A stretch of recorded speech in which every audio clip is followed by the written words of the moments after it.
continuons avec cette émission, cette mise au point. Nous sommes à la 5e partie aujourd'hui. Je m'en vais sans tarder, mais tourner vers lui. Bonsoir, prophète Joseph Mobila. Bonsoir, mon frère journaliste. Voilà, la mise au point était liée à cette affaire de l'internationalisation, si on veut ainsi le dire. La tentative d'internationalisation. Voilà, du prophète de l'Amérique, je ne cite pas son nom, sans revenir sur beaucoup de choses que vous avez dites. Je m'en tiens à ce que vous avez dit dernièrement. Jean-Baptiste a été décapité, c'est-à-dire le messager précurseur a connu la décapitation, les fractures. Le prophète de l'Amérique a connu la même chose, tandis que le messager de l'Alliance, lui, ses os n'ont jamais été brisés. Jamais. Jamais, absolument jamais. Si il se brise, ça casse automatiquement son titre de Christ. Si ça casse automatiquement. Okay. Voilà la raison pour laquelle Dieu a opéré le miracle le 28 décembre 1987 à Lubumbashi, sur le coin de Kapenda N'Djamena. Nous maintenons toujours le cap, c'est qu'il n'y ait plus au moins de dérapage et la mauvaise interprétation. Et je crois que cette mauvaise interprétation qui consiste à pouvoir diminuer l'homme noir, et au travers de cet homme, c'est surtout le Congo qui est en train de souffrir. Et ça, je le refuse, moi. Et vous vous êtes déjà rendu compte, sur les numéros que tu viens de citer, on est au 5e numéro.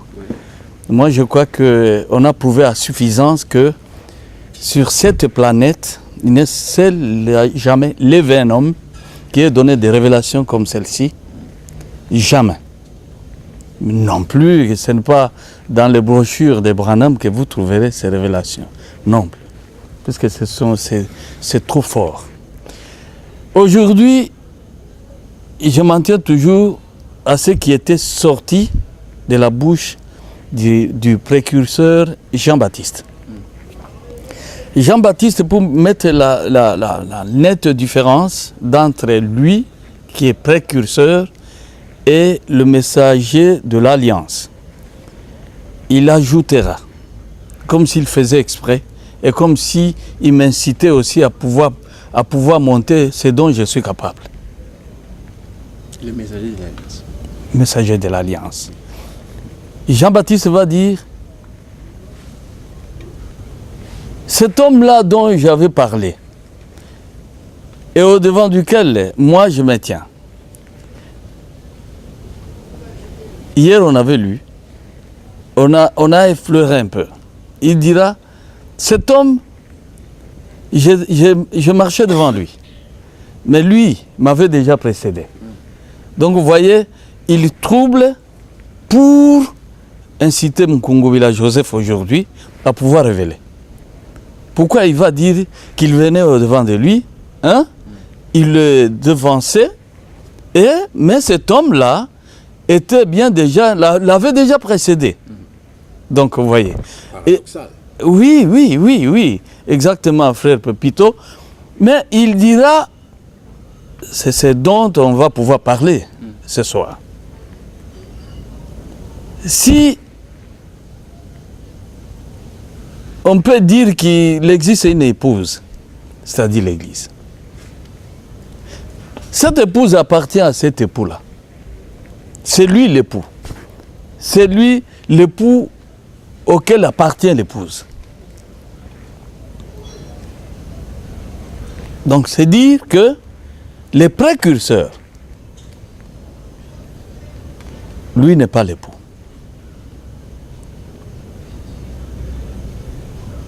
Le précurseur, lui, il n'est pas l'époux.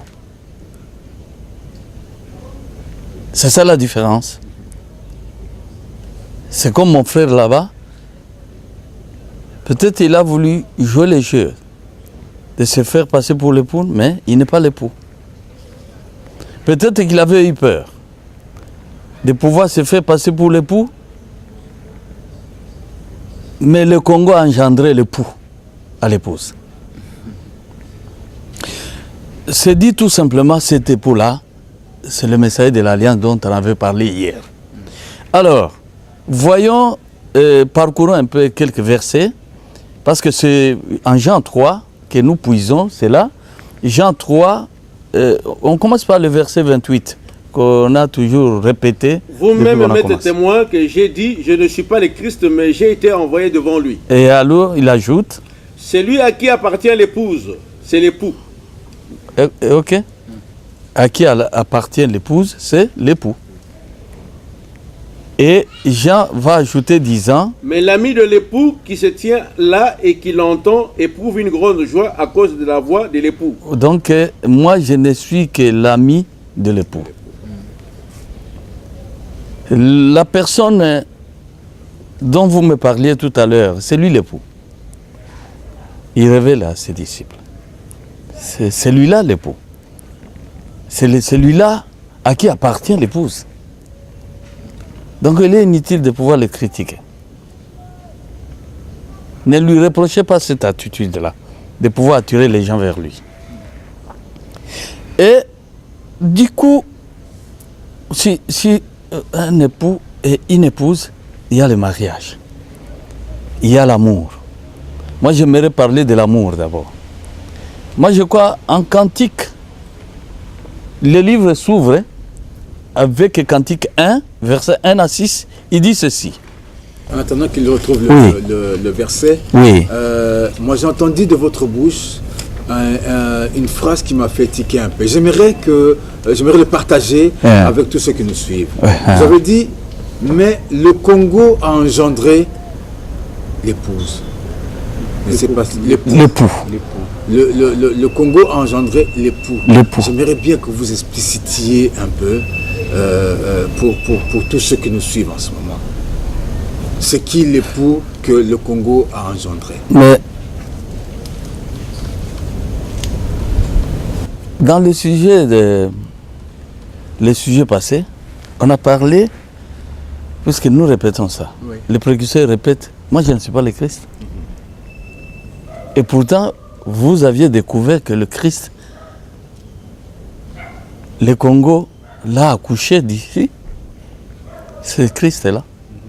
Nous l'avons vu. C'est un des oliviers et en la personne d'Élie. Et ce Christ est là, c'est justement l'époux. Donc, pour ne pas nous attarder sur la question, il dit ceci. Dis-moi, toi que mon Toi, corps tu aime. prépares chapitre 3, Cantique 1 à 5. Oui? Dis-moi ô toi que mon corps aime, où tu fais paître tes brebis, où tu les fais reposer à midi. Car pourquoi serais-je comme une égarée près des troupeaux de tes compagnons? Si tu ne les sais pas, ô la plus belle des femmes, sors sur les traces des brebis et fais paître tes chevreaux près des demeures des bergers. Tu es en chapitre 1, hein? Oui. Verset 1. Tu étais perdu? 1 à 6, c'est ce que j'ai dit. Cantique de Salomon. Qu'il me baise des baisers de sa bouche. Car ton amour... Et toi, tu t'éloignes, tu évites les baisers. Comme il y a mariage, on commence par stigmatiser l'amour. Amen. Donc, ce monsieur a peur du baiser. Il me baisse des baisers de sa bouche. Voilà. Car ton amour vaut mieux que le vin. Tes parfums ont une odeur suave. Alléluia. Ton nom est un parfum qui se répand. C'est pourquoi les jeunes filles t'aiment. Entraîne-moi après toi. Nous courons. Le roi m'introduit dans ses appartements. Nous nous égayerons. Donc ce n'est pas un homme simple, c'est le roi. C'est le roi. Nous nous Et égayerons. c'est la raison pour laquelle les filles l'aiment beaucoup. Le baiser du roi. Le baiser du roi, exactement. Donc c'est un peu ça, Mathieu. Okay. Donc ça fait bien. Vous allez lire, dès que vous serez sur les lits, vous commencez à lire et ça vous fera du bien. Donc, et ici, moi je crois que Ilunga peut intervenir.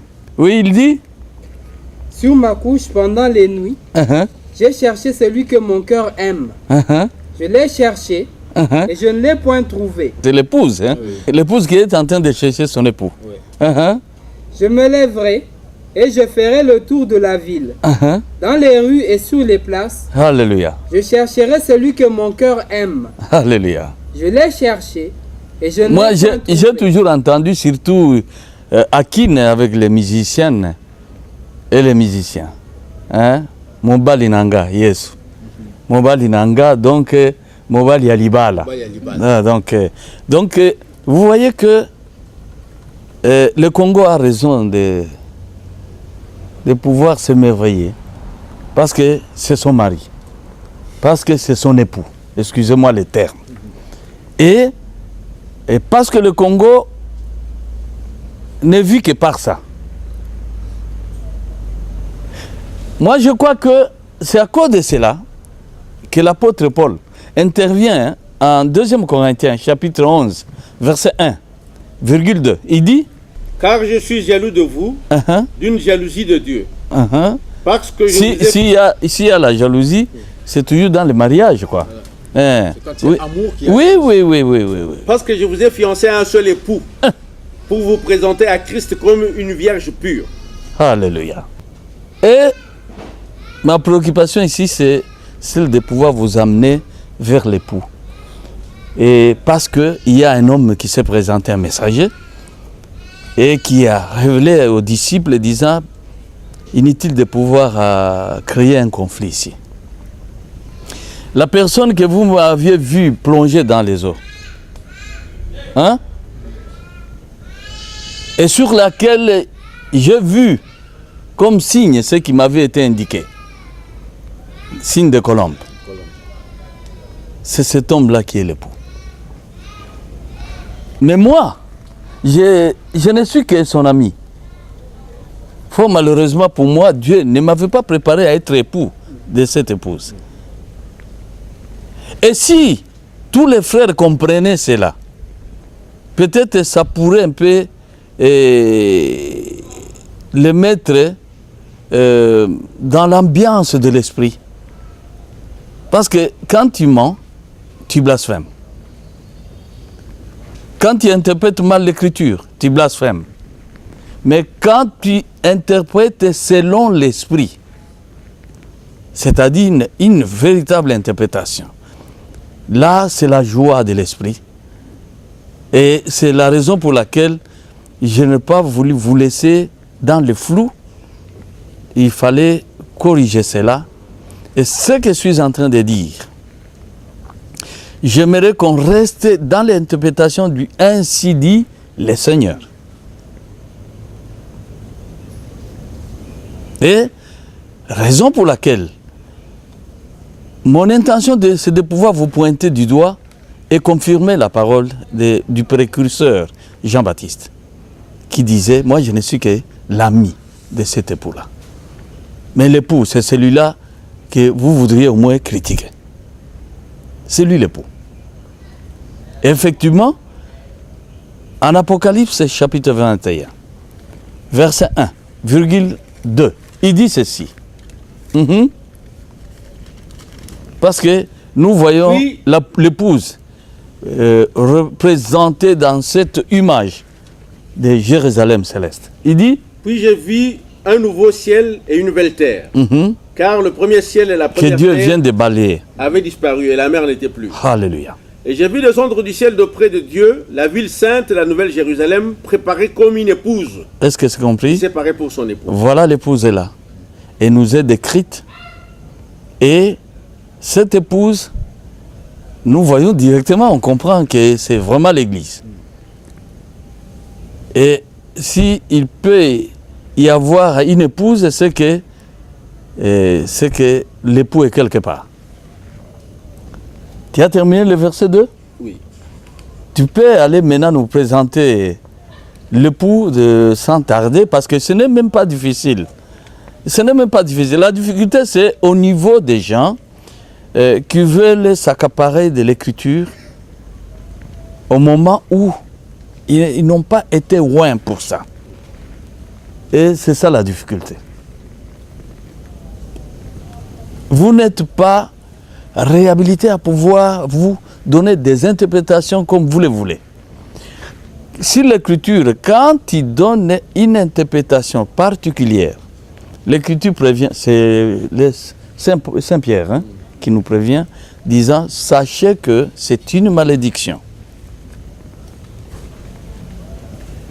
Il faut interpréter exactement selon l'esprit.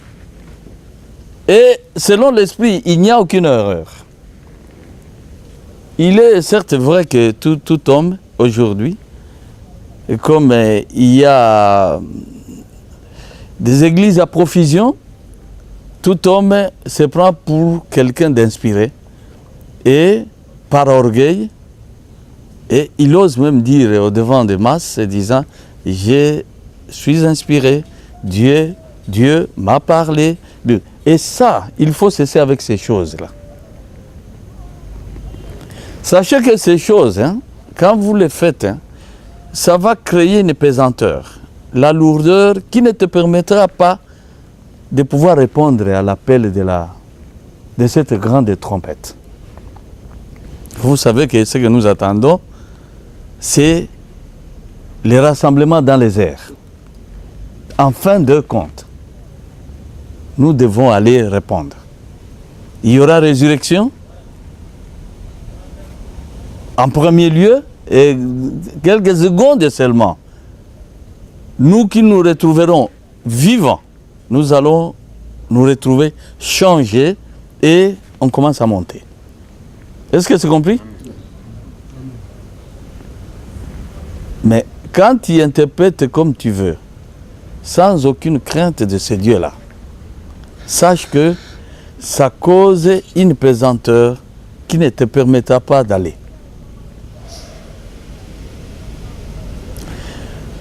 Continuons l'écriture. Au verset 9, on nous présente l'époux. Puis un des 7 anges qui tenait les 7 coupes remplies de 7 derniers fléaux vins m'adressa la parole en disant, viens, je te montrerai l'épouse, la femme de l'agneau. Je te montrerai l'épouse de la femme de l'agneau. Et alors? Et il me transporta l'esprit sur une grande et haute montagne. Et l'épouse, c'est qui alors? L'agneau. C'est l'agneau. Donc, nous revenons à la même révélation. Donc, l'époux, c'est l'agneau. Et comme je venais de le dire tout à l'heure, que ce n'est même pas compliqué. On vient de nous présenter l'époux. L'époux, c'est qui? C'est l'agneau. Rappelez-vous que dans mon intervention, dans les premières minutes de mon intervention, j'avais dit, quand vous voulez vous faire passer pour pasteur, mais je crois que vous posez au moins des problèmes parce que si tu es pasteur, automatiquement tu dois être l'agneau. Et quand on te posera maintenant la question de savoir si tu es l'agneau, tu vas nier disant non, moi je ne le suis point. Alors, tu vois qu'à partir de ce moment-là, tu es déjà jugé. Tu comprends toi-même que tu as blasphémé. Donc, un pasteur qui comprenne ou bien qui sache, au travers de ces révélations que je suis en train de donner, que lui n'est pas l'agneau, il est bon. Peut-être le terme que je vais utiliser, que je ne puisse pas pécher devant l'Éternel. Il est bon alors qu'il arrache ça, qu'il enlève cette casquette-là, qu'il enlève ce titre-là, qu'il se déshabille de ce titre de pasteur.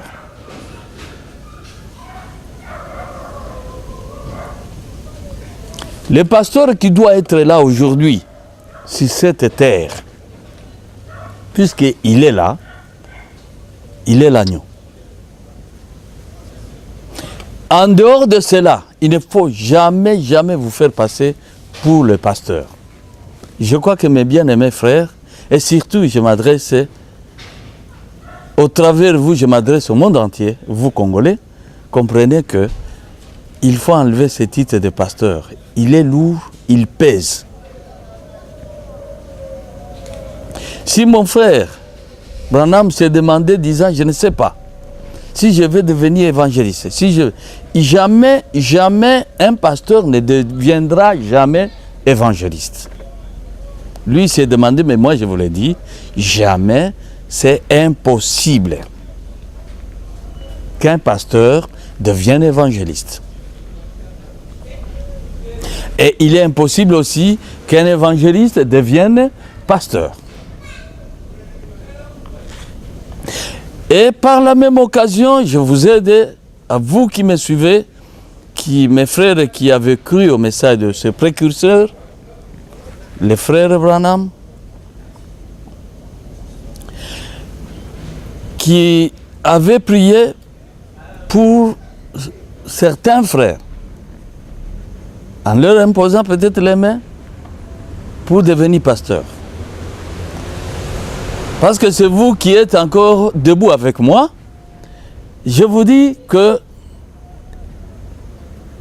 il n'y a aucune écriture qui indique de pouvoir ordonner un pasteur. D'où Branham ne devait même pas établir un pasteur. Il établissait le pasteur, c'est parce qu'il ne comprenait pas justement qui il était. Est-ce que vous me suivez? S'il comprenait qui il était, il n'allait pas établir, par exemple, celui que je vois, Frère Neville, hein? Ou Frère tel, notre bien-aimé pasteur Frère Neville. Parfois, quand je lis comme ça, moi j'ai honte. Parmi vous, il y a un pasteur. Depuis que l'ange m'est apparu, je n'ai pas osé chercher à établir des choses comme ça. Si j'établissais, alors on comprendrait que moi, je ne suis pas ce pasteur-là.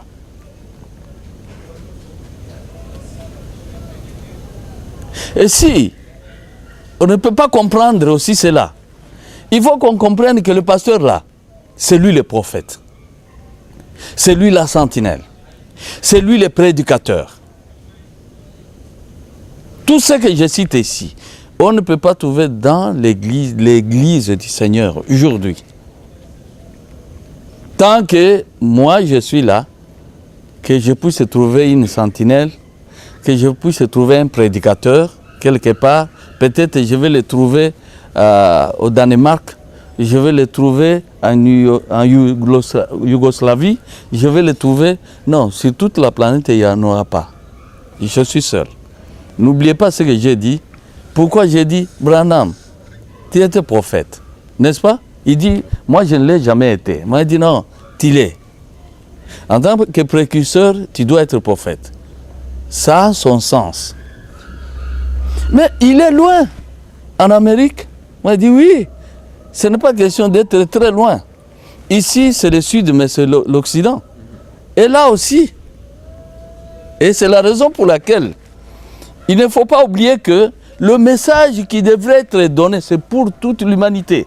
C'est pour le monde entier. Ce n'est plus un message comme celui de Jésus qui était limité et qui était donné aux seuls Juifs, avec son précurseur Jean-Baptiste. Mais pour nous, les champs où l'on doit travailler, il est très vaste. C'est toute la planète. Et c'est la raison pour laquelle, si maintenant on découvre aujourd'hui que l'époux dont il est question, c'est l'agneau. Donc, cette femme-là, cette épouse-là, qui descend et que lui voit, il découvre que c'est la femme de l'agneau. Voilà l'époux dont parlait Jean. Pourtant, à ce moment-là, il était là et il encaissait des critiques. Qui n'a pas compris? Je crois que tout est clair. Et c'est la raison pour laquelle je ne veux pas me limiter là-bas. Il faut que j'ajoute quelque chose. Au chapitre d'Apocalypse 7, en son verset 13, j'ajoute quelques 3 versets seulement, ou 2. 13 à 17, il dit ceci. Et l'un des vieillards prit la parole et me dit, ceux qui sont revêtus de robes blanches, qui sont-ils et d'où sont-ils venus? Je lui dis, mon Seigneur, tu le sais. Et il me dit, ce sont ceux qui viennent de la grande tribulation. Ils ont lavé leurs robes, ils les ont blanchies dans le sang de l'agneau. Dans le sang de l'agneau. C'est pour cela qu'ils sont devant le trône de Dieu. Et le servent jour et nuit dans son temple.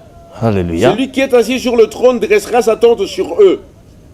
Ils n'auront plus faim, ils n'auront plus soif. Pourquoi? Et le soleil ne les frappera point ni aucune chaleur. Car l'agneau qui est au milieu du trône les paîtra et le conduira aux sources des eaux de la vie. Donc vous comprenez, l'agneau c'est qui? L'agneau c'est le pâtre. C'est lui qui doit nourrir. C'est lui le pasteur. Le pâtre, c'est-à-dire pasteur.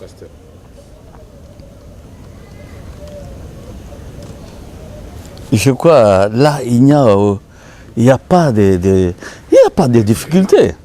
Il faut, si quelqu'un parle, que ce soit comme annonçant les oracles. Il faut répéter ce qui est écrit. L'agneau, c'est lui le pasteur. Le verset que nous venons de lire démontre très bien, très clairement, c'est lui qui doit encadrer l'épouse en le menant vers les sources d'eau. Alléluia. Car l'agneau qui se tient au milieu du trône sera leur pasteur et les conduira aux sources des eaux de la vie. Est-ce que c'est compris? Moi, je crois que tout est clair. Et voilà la raison pour laquelle, quand Jean parlait, c'est avec assurance. Je rappelle le verset que nous avions lu, Jean 1, 29, il dit, Jean 1, 29 dit, oui, 1, 29. Le lendemain, il vit Jésus venant à lui et dit, voici l'agneau de Dieu qui ôte le péché du monde. Voici l'époux de l'épouse, c'est lui qui ôte le péché du monde. Et on nous a expliqué là qu'ils ont lavé dans le sang les robes. C'est la raison pour laquelle ils se retrouvent avec des robes très blanches.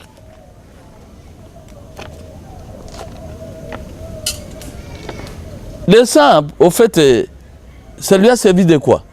C'est comme quand nous allons dans une famille chercher une épouse, nous allons pouvoir déposer quelques cadeaux là-bas aux parents. C'est ça les cadeaux, c'est le sang. C'est avec le sang qui nous a achetés, qui nous a rachetés. Excusez-moi que j'utilise les deux verbes. Et voilà. Mais il y a quelque chose, avant que je ne termine, que je pourrais donner comme une précision. Bien qu'il nous ait achetés, rachetés avec le sang. Mais ça ne suffisait pas. L'Éternel Dieu dira, il faut qu'il y ait un témoignage. Le sang nous a lavés, mais la parole, ça doit nous purifier, nous nettoyer pour que nous puissions avoir l'image que lui voudrait, de manière irrépréhensible au-devant de lui. Et ainsi, en Apocalypse chapitre 5, versets 1 à 5, virgule 6, et on va descendre. Je vais vous arrêter. Il dit ceci. Puis j'ai vu dans la main droite de celui qui était assis sur le trône, un livre écrit en dedans et en dehors, scellé de 7 sceaux. Et je vis un ange... Arrête. Si vous avez entendu parler du nom, que le nom doit être inscrit au ciel. Chacun qui croit, tu es lavé dans le sang, mais Dieu exige que ton nom soit inscrit. C'est comme à l'école. Il faut qu'on te reconnaisse, qu'on puisse répertorier. Est-ce qu'il a étudié ici? Est-ce qu'il... c'est ça le nom. Et le nom, c'est quoi, en fait? Je n'ai pas suffisamment de temps à pouvoir perdre ici.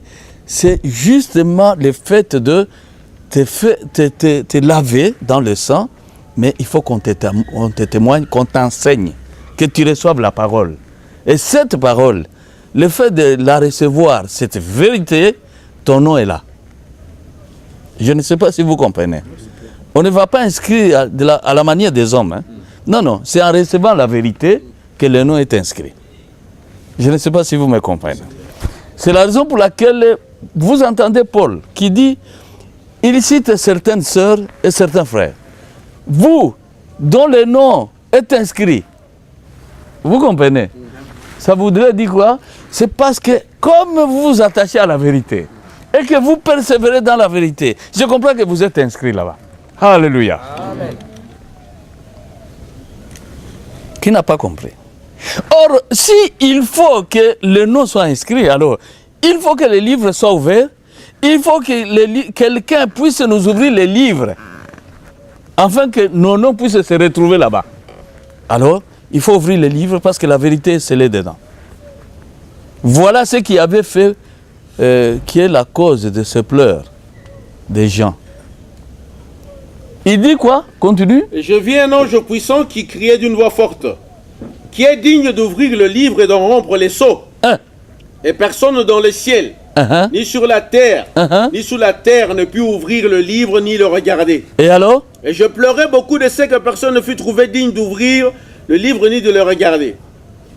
Et l'un des vieillards me dit, ne pleure point, voici le lion de la tribu de Juda, le rejeton de David a vaincu pour ouvrir le livre et ses 7 sceaux. C'est ça, c'est dont je parlais dans mes premières interventions en citant la sœur Micheline. Parce que c'est sa cassette, elle commence par ça. Personne ne fut trouvé digne de pouvoir prendre le livre, l'ouvrir et le regarder. Et c'est ce qui poussa l'autre, c'est-à-dire Jean, à pouvoir pleurer. Est-ce que c'est compris? Parce que si personne n'est capable de pouvoir ouvrir les livres, alors non maintenant. Est-ce qu'on se retrouvera au ciel? Est-ce que nous allons être acceptés? Bien que le sang soit répandu, mais il faut que quand le sang se répand, et la vérité nous soit donnée. Il faut manger ça. Gloire à Dieu. Et c'est la raison pour laquelle... continue. Et je vis au milieu du trône et des 4 êtres vivants et au milieu des vieillards. Un agneau qui était là comme immolé. Immolé. Il avait 7 cornes et 7 yeux. Alléluia. L'agneau a fait l'œuvre. C'est l'agneau qui, en se sacrifiant d'abord, a accepté d'ouvrir les livres. Et il s'est montré être capable de pouvoir le regarder, c'est-à-dire lire, interpréter. Il nous a lu ça. Et voilà, ça lui a valu de pouvoir voir des masses, 10 000, 10 000, 10 000, des milliers, des milliers, des myriades tombèrent face contre terre pour se prosterner devant cet agneau qui vient, lui, de vaincre. Il est parvenu à ouvrir ses livres. Alors il mérite que nous puissions l'adorer. Gloire à Dieu. Il mérite notre adoration. Il mérite que nous puissions chanter, le glorifier. Parce qu'il nous a ouvert le ciel. De par son sang et par le témoignage. Qui n'a pas compris, moi je crois que j'ai ouvert. Or ma préoccupation c'était de vous emmener à pouvoir aller, pas le citer sans pouvoir nous appuyer sur l'écriture. Non, il fallait que l'écriture nous ouvre cela. Et effectivement l'écriture vient de nous révéler que l'époux dont parlait Jean-Baptiste, c'était bel et bien cet agneau-là. C'est vrai que dans les premiers temps, on a compris que dans la personne de Jésus-Christ, l'agneau, au singulier, gloire à Dieu. Et voilà,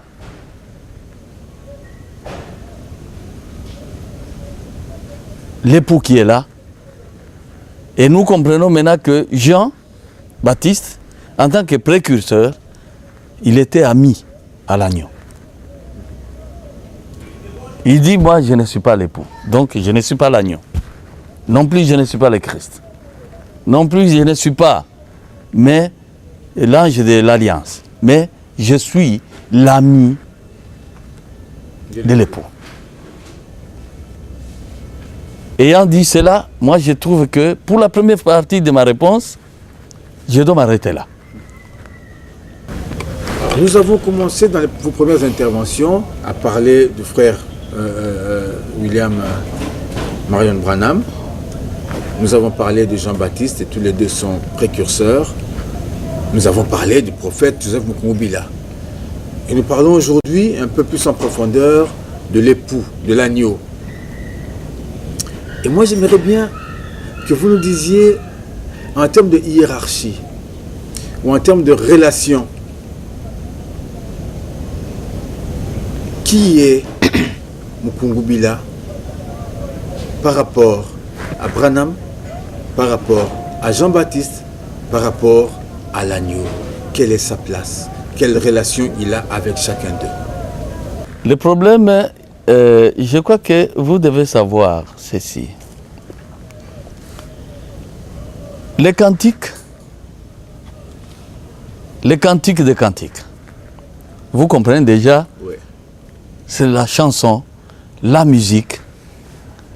Ça ne nous chante pas seulement l'amour. Ça commence très bien, hein? C'est avec l'amour, avec les baisers. Vraiment, c'est beau. Et Mukenge a voulu fuir ça. Donc, vous voyez. Il n'a pas voulu parler du baiser royal.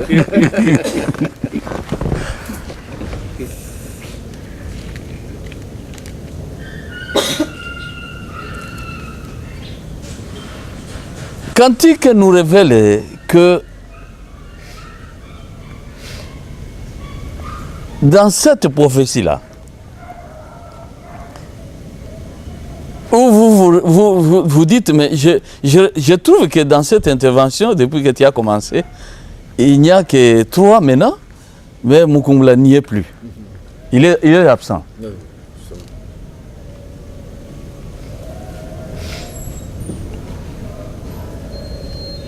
Non, j'ai dit que dans le premier temps, je vous parle de l'agneau, en la personne de Jésus,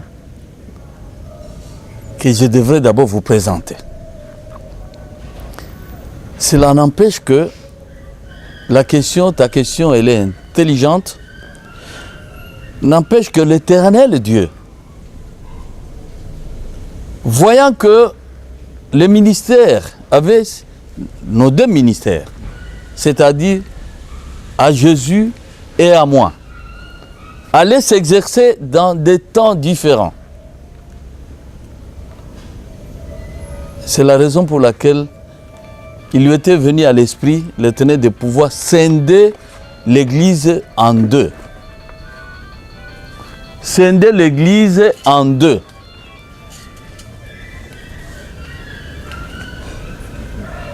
Scinder l'Église en 2. Comme j'ai voulu le faire tout à l'heure. Moi, je dis, il faut qu'on mette 2 émissions différentes.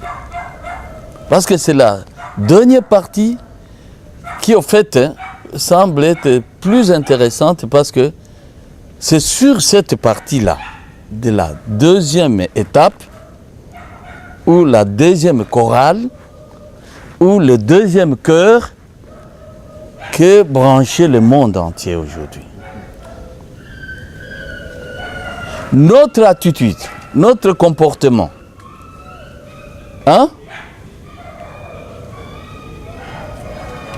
doit être modélé avec ce que nous allons dire.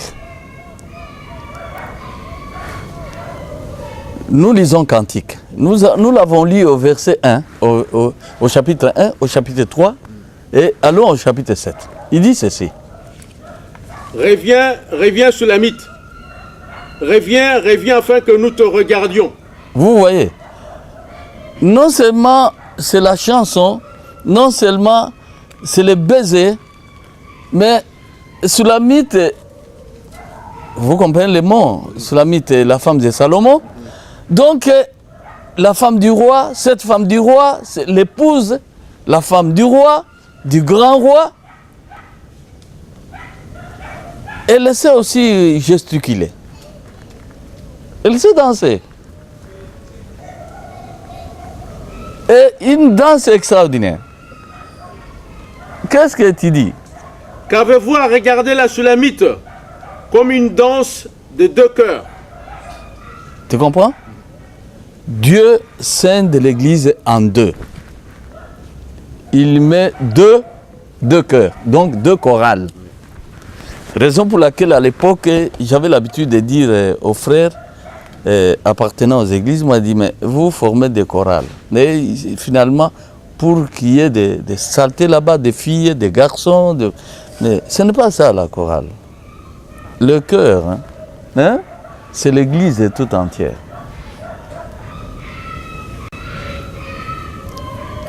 Si par cette occasion, mes compatriotes, mes frères bien-aimés dans le Christ, appartenant à d'autres nations, qui comprennent que les chorales, il n'y en a que deux que Dieu avait prévues. La première chorale était dirigée par le Christ là.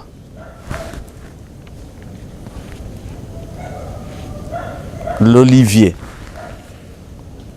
Et la deuxième chorale, aujourd'hui, elle est en train de se former. Elle continue à être formée.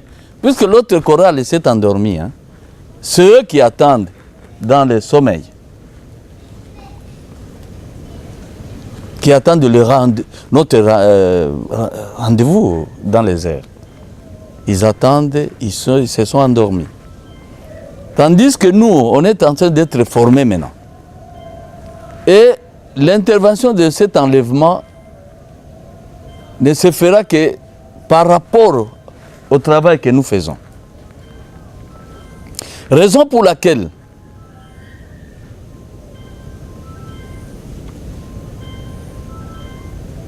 le Seigneur, voyant que le temps serait très long, il a coupé. Comme vous coupez avec vos appareils ici. C'était trop long. Est-ce qu'ils allaient vivre jusqu'à... Non. Il faut qu'ils vivent comme des hommes. Et c'est comme ça que Homme t'y laissé, comme la mission de Jésus était non seulement d'apporter ce témoignage-là, de pouvoir...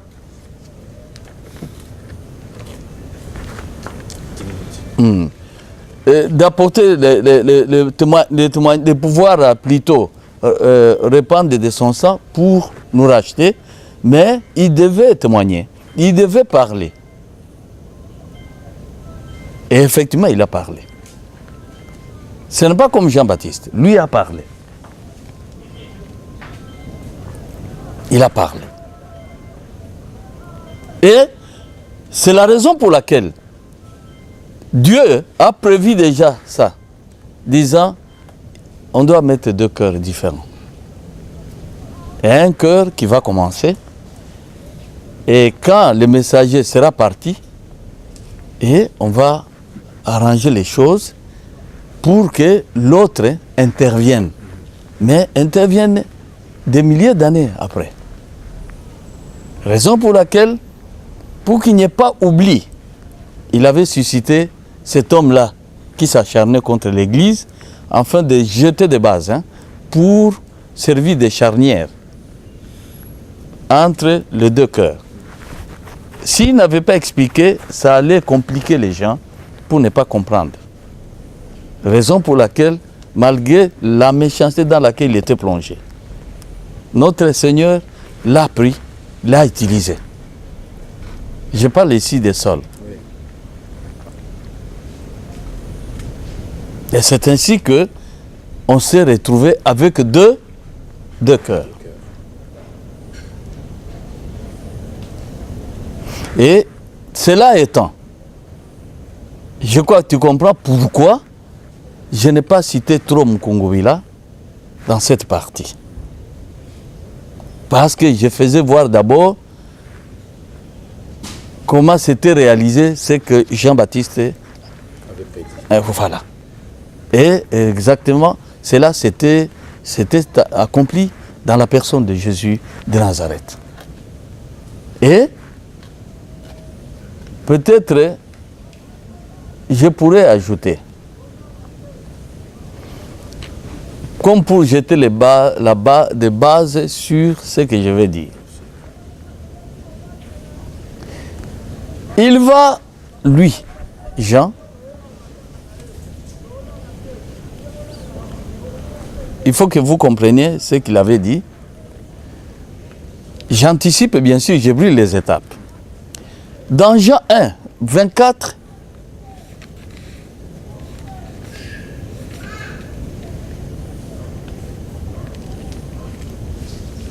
vous descendez ceux qui avaient jusqu'à 27. Hein.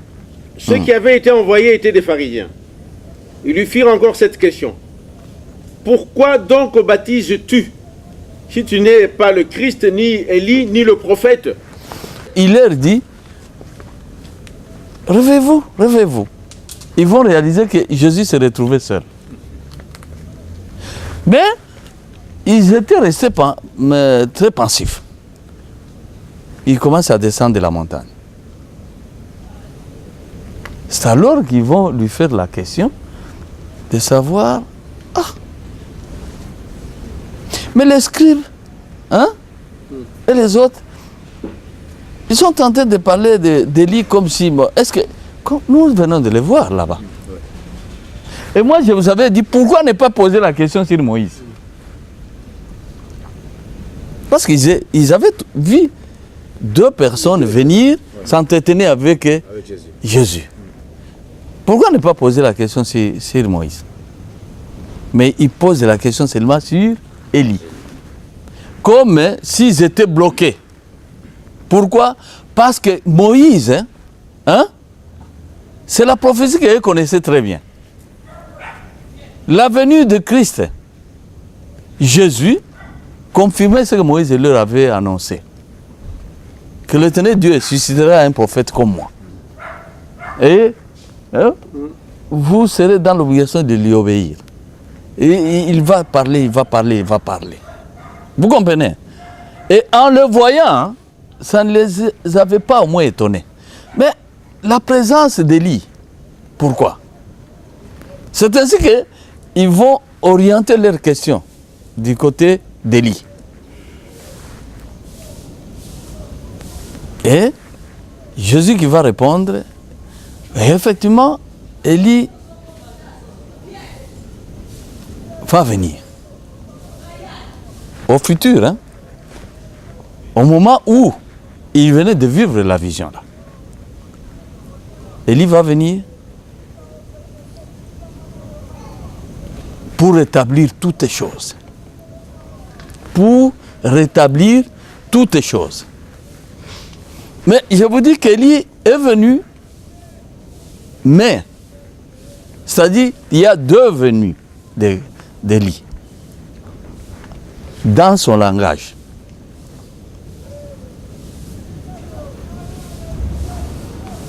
En ce concernant la rédemption, il y a 2 venues. 2 venues, celle de Jean-Baptiste, parce que si on lit, on dit que ici, il parlait de Jean-Baptiste. Tandis que celui qui devait rétablir toutes choses, il n'a pas voulu expliciter ça. Mais il a reconnu que celui-là va venir pour rétablir toutes choses, c'est-à-dire pour restaurer la vérité. Et dans la bouche de mon frère Branham, vous aviez suivi, il dit quand il viendra cet homme, il se tiendra dans la parole, c'est-à-dire dans la vérité. C'est à cause de cela même que les églises ne l'aimeront pas. Est-ce que c'est compris? Et au moment où le frère Branham disait la saleté dans la parole de Dieu continue, puisque je suis arrivé, j'ai continué à ouvrir. C'est comme ce que je viens de dire à propos, par exemple, des ministères. Quand il dit, si c'est pour devenir évangéliste, comment va-t-il devenir évangéliste? Si lui savait qu'il était pasteur, comment il va prier pour un pasteur? Pour établir un pasteur? Vous comprenez un peu? On ne peut pas établir un pasteur. C'est anti-biblique. Excusez-moi si c'est ces mots-là qui peuvent vous faire comprendre. C'est anti-biblique, anti-scripturaire. On ne peut pas établir un pasteur. Le pasteur, c'est le prophète. Il est à partir du sein maternel. Ce n'est pas quelqu'un qui peut l'établir, qui peut l'ordonner. Non. Est-ce que vous me comprenez? Rien que ça. C'était une erreur de sa part de pouvoir établir certains frères comme pasteurs.